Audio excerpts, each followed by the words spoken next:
नमस्कार स्टूडेंट्स, आज हम राम काव्य की प्रवृत्तियां करेंगे जो कि बीए फर्स्ट ईयर के द्वितीय सेमेस्टर में भक्ति काल के अंतर्गत आती हैं।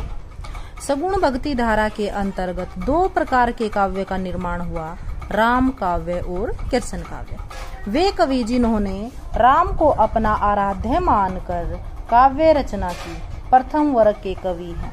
राम को विष्णु का अवतार एवं अयोध्या नरेश दशरथ के पुत्र के रूप में जाना जाता है। अतः राम भक्ति के रूप में वैष्णव भक्ति का पुनराख्यान ही मध्यकालीन राम काव्य में किया गया है। वैष्णव भक्ति का प्रचार प्रसार करने का जो श्रेय है वो रामानुजाचार्य, रामानंद, निम्काचार्य और विष्णु स्वामी जैसे आचार्यों को जाता है। वैष्णव भक्ति के माध्यम से राम और कृष्ण की विष्णु के अवतारों के रूप में उपासना का सभी जगह प्रचार हुआ और कवियों ने भी इनके जीवन दर्शन को आधार बनाकर रचनाएं की। राम काव्य का विकास कैसे हुआ? तो राम काव्य के आधार ग्रंथ के रूप में संस्कृत की वाल्मीकि रामायण को माना जाता है। बाद में महाभारत के रामोपाख्यान में भी यही राम कथा वर्णित की गई। संस्कृत के कुछ अन्य ग्रंथों में भी राम विषयक आख्यान उपलब्ध होते हैं, जैसे अगस्त्य संहिता, राघवीय संहिता, राम रहस्योपनिषद, अध्यात्म रामायण, आनंद रामायण, अद्भुत रामायण, वायु पुराण और भगवत पुराण। इन सभी में राम से संबंधित आख्यान मिलते हैं। राम को पूर्ण ब्रह्मा मानते हुए अनेक पुराणों में राम कथा के अनेक प्रसंग दिखाई पड़ते हैं। हिंदी राम काव्य का मूल आधार वाल्मीकि रामायण एवं अध्यात्म रामायण जैसे ग्रंथ ही हैं। हिंदी राम काव्य से पूर्व संस्कृत, प्राकृत, पाली एवं अपभ्रंश साहित्य में भी राम काव्य की रचना हुई है। अब है राम काव्य की प्रमुख प्रवृत्तियां। राम काव्य परंपरा का यद्यपि लंबा इतिहास है, तथापि इस परंपरा के केंद्र बिंदु हैं गोस्वामी तुलसीदास जी, जो कि हिंदी काव्य धारा के नक्षत्र की भांति सर्वत्र अपना प्रकाश पुंज विकिरण कर रहे हैं।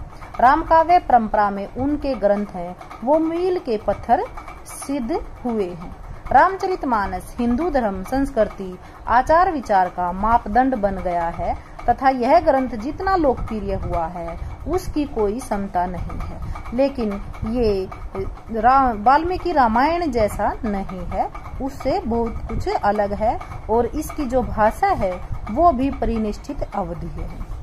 तो पहली जो विशेषता है वो है राम का स्वरूप। राम काव्य परंपरा के कवियों ने भगवान विष्णु के अवतार राम के जीवन चरित्र को आधार बनाकर अपने काव्य ग्रंथों की रचना की। इन कवियों ने राम को परब्रह्मा मानकर धर्म की स्थापना हेतु अयोध्या नरेश दशरथ के पुत्र रूप में अवतार ग्रहण कर मानवीय लीलाएं करते हुए दिखाया गया है।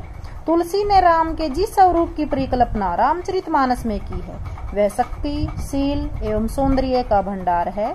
राम के रूप में उन्होंने एक ऐसे मानवीय चरित्र को प्रस्तुत किया है जो सबके लिए अनुकरणीय है और एक आदर्श पात्र है। तुलसी के राम लोक रक्षक हैं तथा अधर्म के विनाशक एवं धर्म के संस्थापक हैं। वे मर्यादा पुरुषोत्तम तथा श्रेष्ठतम गुणों से विभूषित हैं। तुलसी के राम अपने अनंत सौंदर्य से जन जन को मोहित करने वाले, साथ ही अपूर्व शील से सबके हृदय को वशीभूत कर लेते हैं। वे अद्वितीय वीर हैं तथा इस वीरता से अधर्म का विनाश करते हुए तत्पर दिखाई देते हैं। दूसरी जो इसकी विशेषता है वो है भक्ति का स्वरूप। राम भक्ति शाखा के कवियों ने राम के प्रति दास्य भाव की भक्ति भावना प्रदर्शित की है। वे शिवम को सेवक और राम को अपना आराध्य मानते हैं। तुलसी ने रामचरितमानस में दास्य भाव की भक्ति को मुक्ति का साधन कहा है। तीसरी विशेषता है समन्वयवादी प्रवृत्ति। राम भगत कवियों की एक उल्लेखनीय विशेषता है वो है उनकी समन्वयवादी प्रवृत्ति। तुलसी के समय में समाज में अनेक प्रकार के विग्रह व्याप्त थे। धर्म, जाति, संप्रदाय, भाषा के नाम पर आए दिन संघर्ष होते रहते थे। अतः समन्वय तत्कालीन युग की आवश्यकता थी। तुलसी ने रामचरितमानस में हर दृष्टि से समन्वयवादी प्रवृत्ति को अपनाते हुए लोक नायक होने का परिचय दिया है। सगुण भक्ति धारा के कवि होते हुए भी उन्होंने निर्गुण की उपेक्षा नहीं की है। नेक्स्ट है मूल्य बोध और युग बोध। राम भक्त कवियों का उद्देश्य केवल काव्य रचना करना ही नहीं था। वे जितने उच्च कोटि के कवि थे उतने ही बड़े उपदेशक भी थे। उनकी रचनाएं केवल काव्य रसिकों के आस्वाद की विषय वस्तु नहीं है, अपितु जनता के एक बहुत बड़े वर्ग को जीवन के नैतिक मूल्यों की शिक्षा भी देती है। नेक्स्ट जो इसकी विशेषता है वो है नारी विषयक दृष्टिकोण। राम काव्य में स्थान स्थान पर नारी के विषय में अपना दृष्टिकोण कवियों ने प्रस्तुत किया है। प्राय आलोचकों ने तुलसी के नारी विषयक दृष्टिकोण के प्रति पूर्वाग्रह रखते हुए उन्हें नारी निंदक के रूप में भी निरूपित किया है। नेक्स्ट है प्रबंध रचना की प्रवृत्ति। भक्ति काल के राम भक्त कवियों ने राम कथा को लेकर प्राय प्रबंध काव्यों की रचना की है। तुलसी का रामचरितमानस इस काव्य परंपरा का अन्यतम महाकाव्य है। इसके अतिरिक्त प्राणचंद चौहान ने रामायण महानाटक, लालचंद ने अवध विलास और हृदय राम ने हनुमान नाटक नामक प्रबंध काव्य लिखे हैं। नेक्स्ट है अवधी भाषा का प्रयोग। राम काव्य की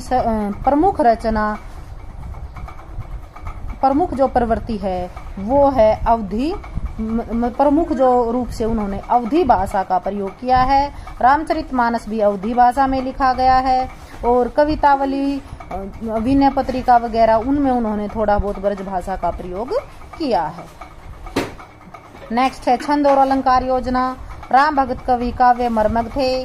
वे काव्य शास्त्र के नियमों में बंधी हुई तथा छंद योजना करने में पूर्ण समर्थ थे। यही कारण है कि तुलसी जैसे समर्थ कवि भी किसी छंद में नहीं अपितु विविध छंदों में काव्य रचना करने लगे। धन्यवाद।